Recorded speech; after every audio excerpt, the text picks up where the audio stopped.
In this session, we're going to look at structures. Structures are the third type of our aggregate data, and we remember from the first video that structures allow us to hold different kinds of data that are all associated together. So typically, it's a database type of thing we're talking about when we're using structures. When we want to declare variables, we always have to have a data type. And the nice thing about structures is it allows us to define our own specialized data type. So before we actually reserve memory for it, we have to define what our structure is going to look like. So to do that, we're going to use the keyword struct. So struct. Then we're going to give our own structure a name. So in this case, I'm going to call it date. Then we're going to use open and close brackets to indicate the beginning and end. And inside there, we're going to include all the different types of associated data that make up our particular structure. So in this case, I'm talking about the date. So I want to have information about the year, and I'm going to store that in integer form. Then I have information about the month, and I want that to be able to be written in the month format. So FEB for February, or MAR for March, SEP for September. Now, even though I'm going to use a 3-letter code, I've reserved 4 spaces in there. Remember, I always need a space for the terminator, the string terminator, which is \0. So there I'm saying I'm going to use a 3-letter code, plus I have 1 more for my terminator. And then finally, I want to have information about the number of the day of the month. So in here, I would be able to say my year is 2014, my month is September, and my day is 4. After I've defined my structure, and that definition would normally be before main, it's now time to declare it, so I actually have physical space to store the information. So I need to start with my data type, and my data type now includes the keyword struct and the name of the template that I defined. My variable name is today, so anytime I want to store information, I'm going to use today and be able to store the information about the date. My declaration, as any other, ends with a semicolon. Once I've declared my structure, I can now start storing information there, or I can start using it for other things. So say, for example, I wanted to assign one of the fields inside my structure, and that's what the variables inside are called, is fields. So if I wanted to set the year to 2012, I can say 2012 is assigned to today.year. So we use that dot operator, no spaces, so we call it the dot operator. And we have no spaces on either side. We could also use it for input. So here I'm prompting the user to enter a year, and I'm saying the address of the year. It's an integer value, so just like I can read an integer into something called number, I can read it directly into an integer value inside my structure. I could also read a string. I could also read my the day. And I can also output. So here I'm saying I'm going to output today.year. It's an integer, and I'm going to say the year is, because we assigned it up here to 2012, it might print the year is 2012. Now, unlike strings, it's very easy to copy the contents of one structure to another structure that is of the same type. And I can do that using just my assignment operator. So this is going to say today, whatever values I have stored in there, I'm going to copy all of the fields from inside today to another one that's called another date. The thing to remember is both of these would have to have been declared using that same data type. Now, a lot of times we want to be able to pass the information that's inside a structure into a function. And we want to do that to use fields sometimes. So say, for example, I want to print the contents of my structure. I don't want to change what's in there. I just want to use it. What I can do is pass the name of the structure as part of my parameter list. So when I get to the actual function itself, there's my data type, which is struct date, and inside this function I'm going to call it when. So if I want to print out the year, I can say print my integer value, when is the name of my structure inside my function, and year is the field. So this is the name, and this is the field.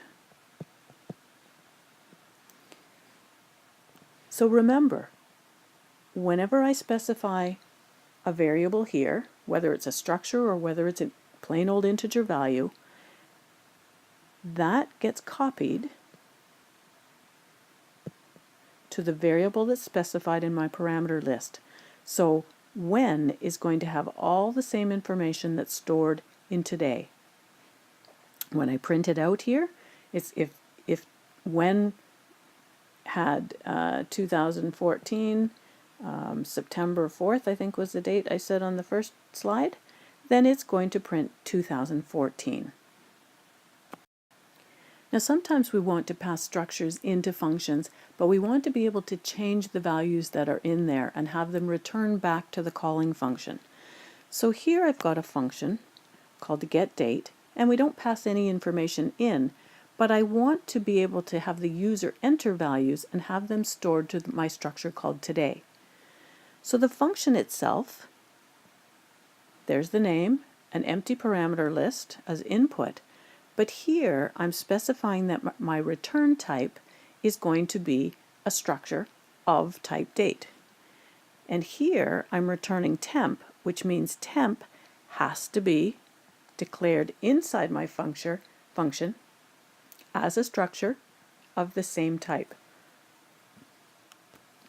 Now in the main body of the code, I can assign values. So here I'm assigning 2012 to year, 9 to day, and February to month. So now my date, when I get back up to here, it's going to be February the 9th, 2012. Now at the beginning, I said that structures were very often used in a database. And when we start talking about databases, that means we have more than one record in our database. So the structure would provide one record, and as soon as we introduce an array, now we can store multiple records, each of which has its own set of data, but could represent, say, for example, different students in a class. So here, my data type is struct date, which is the one I've been using all the way along. Now I'm saying I'm going to set up an array called birthdays that has a maximum number of dates in it. So if max dates is 10, that means I can store an array of 10 different birthdays. So we need to remember, we have the data type, we have our array name, my arrow's a little bit misplaced there, and our elements. Now if I want to get at the information inside my array of structures, whether to use it for something or whether to assign it a new value, I need to use both array notation to get at the element of the array and the dot notation to get at the field within the structure. So let's look at this first one. Birthdays was the name of my array, and I'm saying go to the ith element in that array. So if I is equal to 2, I'm going to go to not 0, not 1, but the element number 2 in birthdays, and I am going to assign 1993 to the year.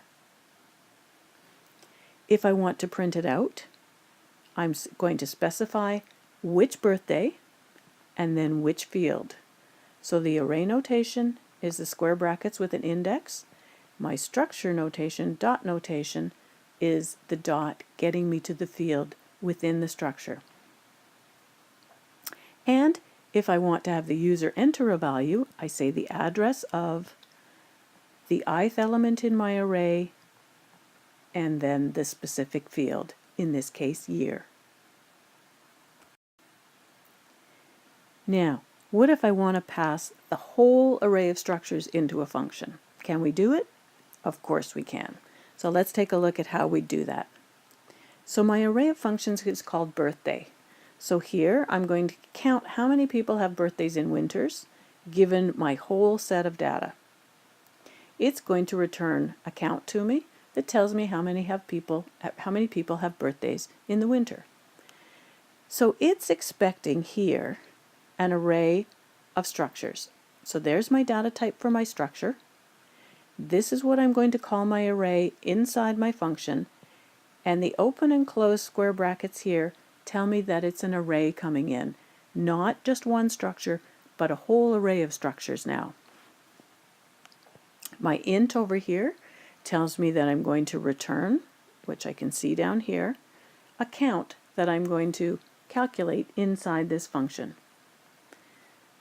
So now let's look at the body. I have two variables, one called I, which I'm using for a loop counter, and then one called count, which I'm going to count how many people have birthdays in December. So notice here I initialize it to 0, and I have to do that because remember in C, when we declare a variable, we get whatever garbage happens to be stored in that memory location at the time that we request the space to be reserved.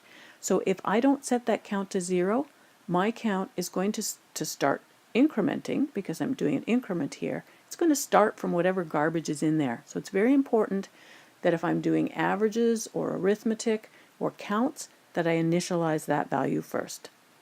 So what are we doing? We're going to start at I equals 0, and we're going to use I to move through every element in our array of structures. We're going to go until we do the maximum number of values we have in there. So I had specified my array to have maximum number of dates, and I talked about using 10 for that. So here I'm going to go from 0 to 9, moving up one array each time.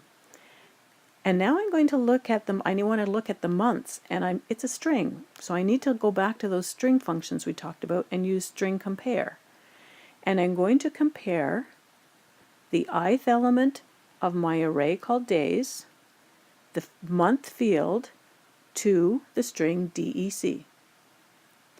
If the string happens to be DEC, notice I'm checking for equality, and with our string compare, if string compare is going to return 0 if they're equal, then I'm going to increment my count. And I'm going to go through each of my 10 structures, looking only at the month field to see if it's equal to DEC. Now this would be a place that would be a good application for my to upper or to lower functions that I can use characters, because what if the user had entered this value and it was stored as DEC instead of, all in caps, instead of capital D, lowercase e and c. So that might be something to think about. In this case I haven't done it. I have assumed that it's going to be stored in this format, and so this is going to count through every time it finds DEC in the month field of each of the 10 structures. It's going to increment count, and then finally I'm going to return that count back to my call, and number will have the 3 or 4, whatever it happened to be.